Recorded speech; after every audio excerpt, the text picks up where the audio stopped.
This is 54 Stories, the African American History Series. Let me ask you a question. What African country inspired Dr. Martin Luther King Jr. to preach his first free at last sermon? You guessed it, Ghana. On March 6, 1957, Ghana became the first sub-Saharan African country to gain independence from colonial rule. The first. And that sent shockwaves around the world. The man who led Ghana to freedom was Kwame Nkrumah. He spent 12 years studying in the United States and London. He came back home and formed the Convention People's Party.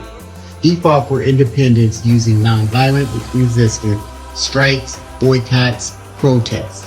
The British locked him up for it, but while he was sitting in prison, the people elected him prime minister anyway. The British had no choice but to let him out.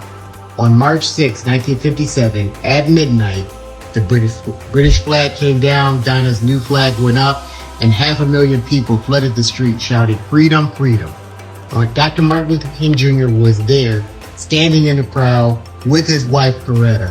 Nkrumah personally invited him. When King came back to Alabama, he preached a sermon called The Birth of a New Nation. He told his congregation about watching Nkrumah and his ministers walk into that ceremony wearing their prison caps. A reminder that freedom never comes easy. That trip changed King. It gave him hope. And just a few months later, in 1957, Congress passed the Civil Rights Act. That was the first civil rights legislation since Reconstruction.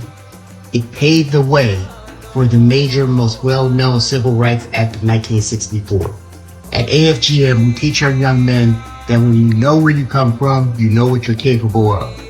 Ghana proved that African people could govern themselves, lead themselves, and free themselves. 54 countries, thousands of years, countless stories.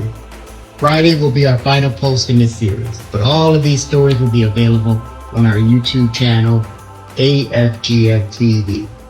Please subscribe. We're going to have other information on there as well, and follow for the next one.